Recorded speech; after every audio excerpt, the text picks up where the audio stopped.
Hello everyone and welcome back to Let's Play ActRaiser.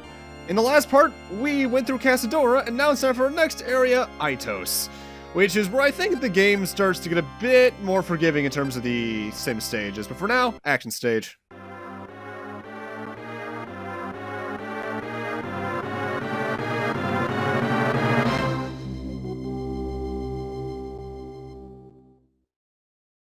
Aitos is a bit odd in that you wouldn't think it would have the theme it does.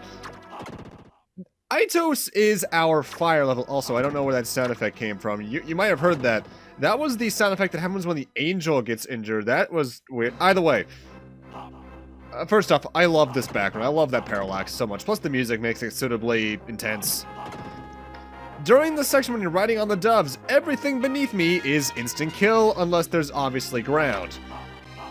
And something you see me do here, even though I don't try to do it for all of them, the rocks that these little pits spew out, you can actually destroy them because the pit itself actually has a finite amount of them. It's essentially looping the exact same 3 over and over again, which is just kind of weird. In terms of the specifics for this stage, for max population, we're going to need a score of around 24,000 even, I believe, in order to get ourselves to the max population here. Thankfully, that's not the hardest to reach. However, it does come with one annoyance in that there's no easy way to get infinite extra lives in this stage. We're actually going to be taking some deaths here, which, unfortunate, but if that's how it has to be, that's how it has to be. And we're actually already in the section where we're going to be doing the grinding in a moment. This climb up the area here has a lot of enemies that can respawn easily, particularly the little gremlin, whatever those dwarf guys are.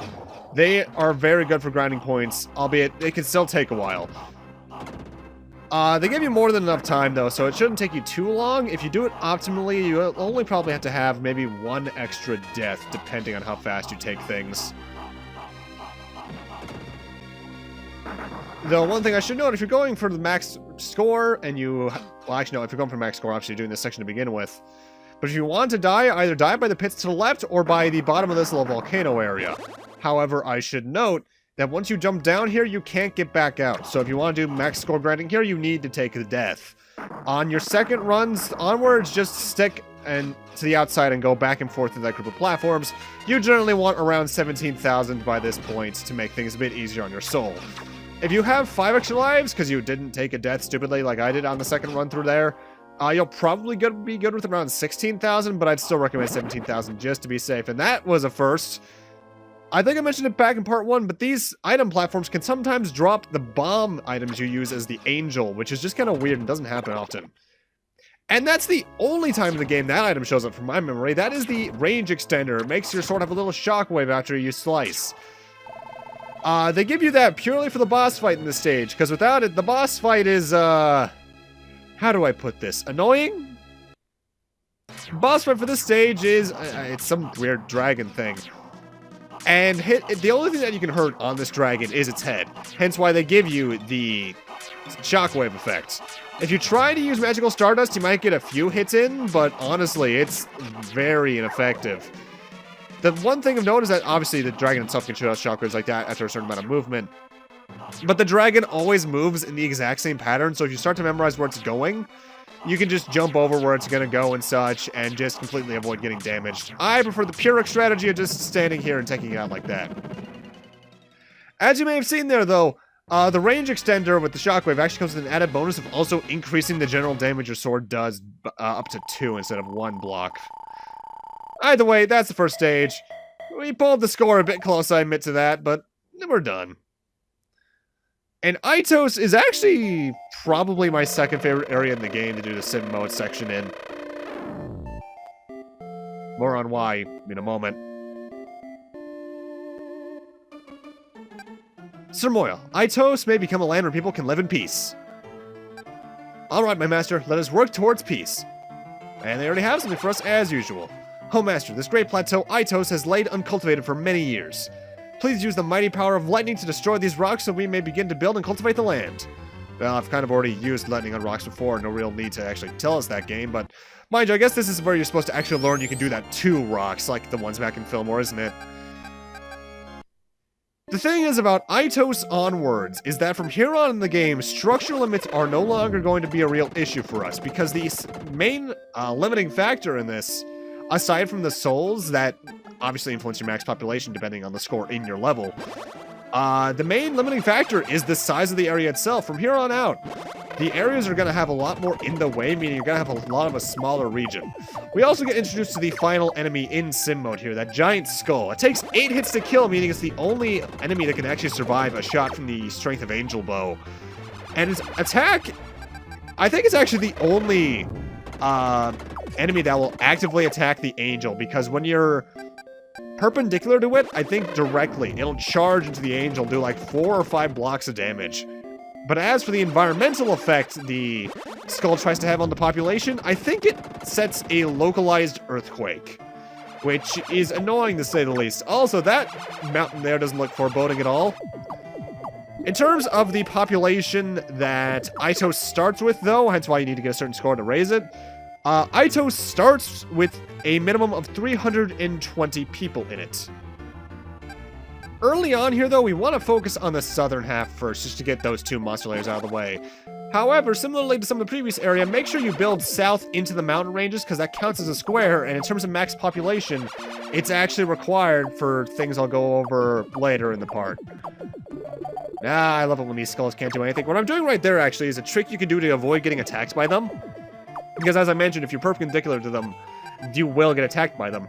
However, if you're just slightly to their left where your arrow can still hit them, they'll never attack you. And they're also the proof that the Strength of Angel Bow doesn't actually instant kill enemies, it just multiplies your damage by 4, which will instant kill most enemies, yes, but not them, because they're rebels, and also kind of scary.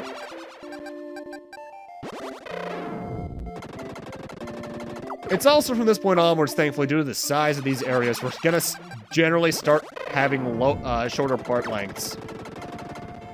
Because that's one of the major issues, I guess, when it comes to making LPs in this game. That the larger areas like Fillmore, Bloodpool, and Casadora present, you're doing a lot in one video, which means you're getting longer videos. From here on out, I estimate they'll at least be 25 minutes or less, just based off my memory of the areas. Although Aitos does have one thing unique to it, in that it actually doesn't have corn or wheat fields. More on that in a moment or two, when they actually first start to show up. Although you can see, ow! There's the attack, and yeah, that does a lot of damage. I find it odd they start introducing enemies that actively attack the angel or cherub this late into the game. But in a way, it also makes sense, because these are more treacherous areas. They're a plateau. I would expect there to be more dangerous things on that. Unless you're playing Legend of Zelda Breath of the Wild, in which case that's the safest place in the goddamn game. No, unless you're playing on, what was the hard mode for that game called?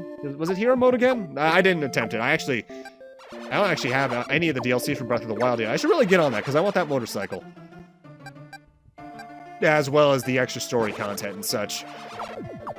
Gotta keep my 100% rating on that game, don't you know?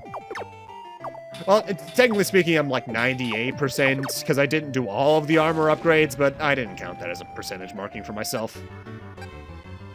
Oh, they found something in the monster's layers as usual, and it's a bomb. Good. Oh, they already have something for us again. Oh, Master, my husband suffered serious injuries while sailing the monster's lair. So I alone must continue the building of Aitos for a while. Okay.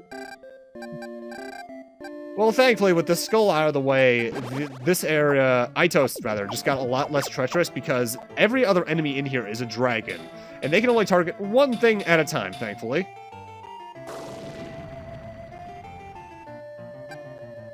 And they sealed the monster's lair again. And there's Civ level 2, rather. Oh, Master. One of our people went to seal the monster's lairs, even though he was also seriously injured. After sealing the monster's lair, he was fatally injured. He is now standing before the shrine with the last ounce of his strength. His last request is to pass away while being covered in my master's tears. Please grant his request. Send the rain. You actually don't have to do this. If you wait long enough, he does just die, but I like feeling good by helping this person. That his face was showered with his master's tears was peace enough. Oh, Master, thank you for showing him compassion on him in his great hour of need. You also get a different chain of dialogue if you don't rescue him. Or at least grant his wish, rather. But I forget what it says because it's been so long since I did it. My master, this year our ranch has some horses. Cool. The horse ranch is a support unit exclusive to this area that supports 32 people, whereas the windmill we see on the top there is also another support unit. In fact, it's this place's replacement for the higher level support unit that supports 72 people. It's one of the two things in the game that does support 72 people. The other one being the mansion in Fillmore. Also, I forgot to mention this last part because I'm a complete idiot. But Cassandora's name might seem a bit odd for this game, all things considered, and there's a reason for that. It's a transliteration of the Japanese. The area's name in Japan is Cassandra. Like, the name. I kind of like Cassandora more myself, though. It actually sounds more like an area name. Either way, now we want to build up onto the northern half, because that's all we can really do at this point, and make sure you definitely build up towards the northeastern mountain. Not only because there's obviously a monster layer there, but we might get a specific item for putting people up there.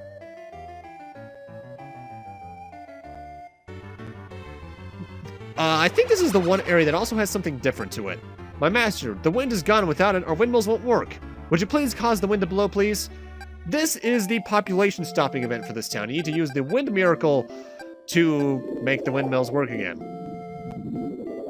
I think that's one of the few population stopping events that can happen more than once. The only other one I can think of that could potentially happen more than once is the fire in Fillmore. And even then, I've never seen that happen. I only say I think it can happen more than once because the wind's not blowing seems like it could happen fairly often.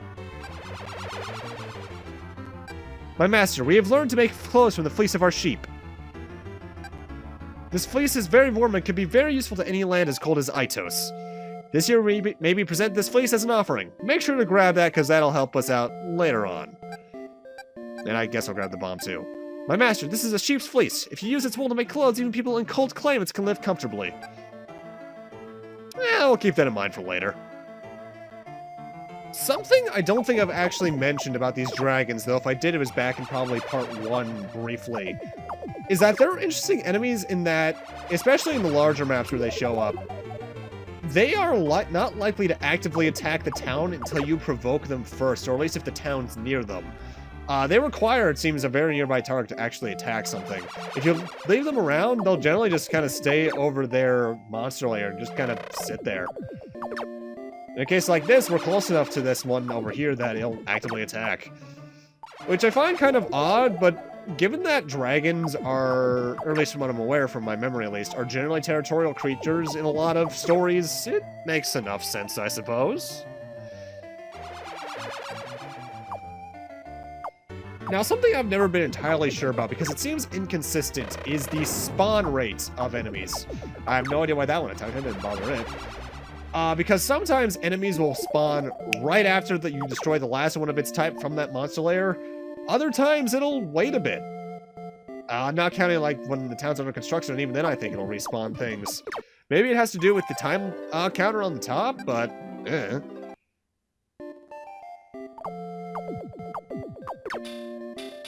Either way, let's get this monster lair out of the way so we can head towards the final one. Oh, and someone found something again. They got some Strength of Angel? Yep. These are the areas I recommend starting to use your Strength of Angels and bombs in if you've saved them up. Although I recommend to more so use them if the skulls are around, just because they're more annoying to take care of due to their higher HP limits. Or not higher HP limits, just higher HP.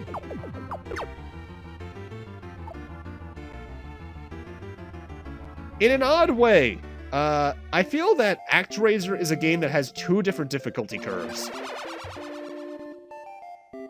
My master, we now have refined our mountaineering skills. The mountains hold many unseen mysteries. We will inform you if anything is discovered. And by what I mean by 2 different difficulty curves, the action stages get harder the farther you go into the game, as you would expect in a game like this, obviously. But honestly, it feels as if the sim modes get easier as you go through, despite the enemies getting a bit harder. At least when it comes to getting max population in them. Maybe it's because of the size means there's less to deal with in the long run, plus you can keep a closer eye on what's going on around you. I'm not sure exactly why it is. It might also just be because your SP increases and therefore you don't need to wait around as much to, say, use lightning or earthquakes. But it's always felt as if it got easier on that front as you've gone through the game. Also, something I don't think I pointed out about the building direction part of this, the game will actively take you to the area where it is. My master, we have found a scroll in the mountains northeast of here. Okay, I guess that's an offering now.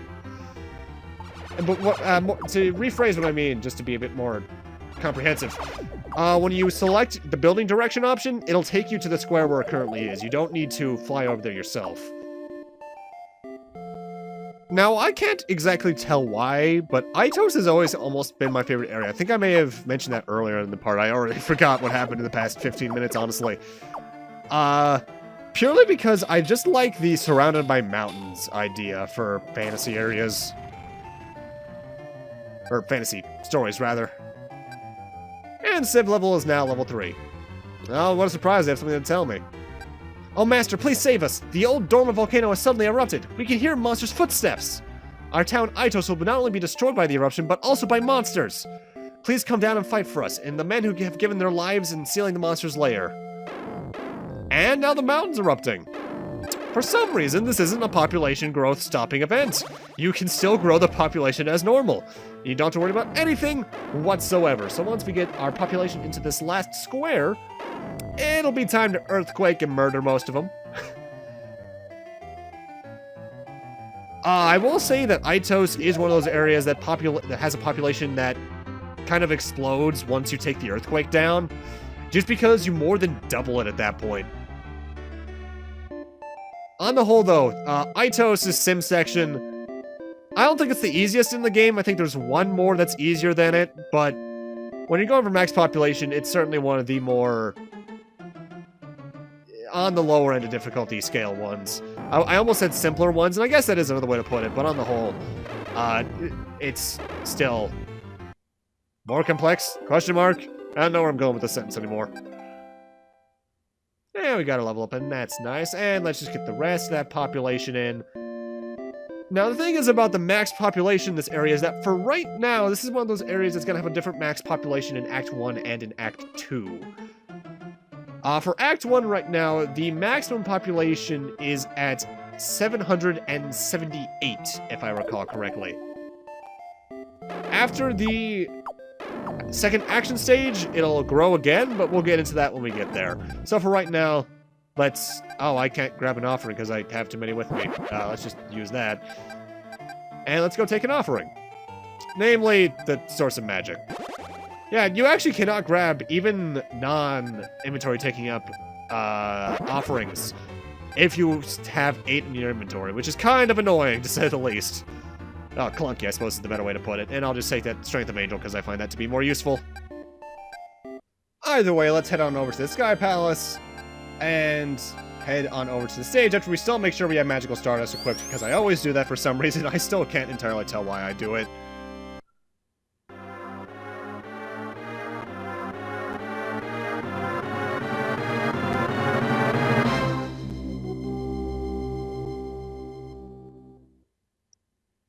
So my question is, why is there a statue of the Master's Incarnation in the volcano? They never really go over that. The intro animation makes sense for Fillmore because that's a land once lived in by the Master's people. But why the hell is there a statue in the volcano? I can understand the villainous statues because, in the background rather, because those are put there by the monsters. But why is a Master's Incarnation statue there? What the hell? Either way, this stage is a bit more dangerous than you'd initially think, especially because that almost happened there. Because the lava in this stage, as you would expect from a platformer, is instant kill. So you need to be careful with when you make jumps here, and that enemy can be a bit tricky in and of itself, purely because the circling around is surprisingly hard to manage for me if you don't realize you can just walk backwards. Jump to this platform to live, by the way. That room is oddly very short. Notice the discoloration there? That's because that causes one of those enemies to spawn out of it. The way this enemy works is that if you don't kill it quickly enough, it'll explode on its own like that, splitting up in 4 directions, which is very likely to hit you. Also, you might notice now I have 6 MP. Yes, with Magical Stardust, that is as broken as you'd think it is. Oh, it's glorious. Again, not so glorious in the Japanese version because the MP for each spell is different in Japan, but hey, that's nice. Ooh, 7, even better. Although, speaking of regional differences, something I'm not entirely sure of when it comes to the game is if there's any regional differences for the game in the PAL regions. Because I know this game did get released over there a few years later than America and Japan. I know that for a fact. I think in Europe this was 93 versus America's 91 and Japan's 90. But I don't think there were any major differences aside from system differences. Either way, this is one of the easiest bosses in the game with Magical Stardust just because it likes to roll around. Though if you want a good strategy for it, the moment you attack it, I think 4 times, it'll jump in the air after it rolls around enough and fire a projectile. However, if you stand beneath the left side of the lower right platform, you're not likely to get hit by it, to say the least. That was pretty pathetic. I don't know what I expected with Magical Stardust on my side. Honestly, it probably should have been the last spell they gave you, though, because it really is broken. And they have something to tell us. What a surprise. Ah, Master, all the monsters in Aitos have been destroyed. Thank you for taking care of us. We can take care of ourselves now. So please help other lands enjoy the peace that we have here in Aitos. Alright, cool. And that's actually it for Aitos, mostly. There is one more thing we have to do, and it involves us leaving Aitos and then waiting for 3 clock cycles, because similarly to Fillmore, Aitos is the next area where there is phantom growth. You saw it there even. You saw the population jump. It has now grown 24 people up to 802. And you can very much see where these houses are on the map because they're on the very southern edge of these 3 squares. Again, the way phantom population works, if there's space for a house but the people from the temple can't reach it, it'll build them off screen. Hence why they did it like that. But with that, I'm going to need to end this off here. Thank you guys for watching, and in part 5, we'll be heading on to the next area and see what it has for us in store.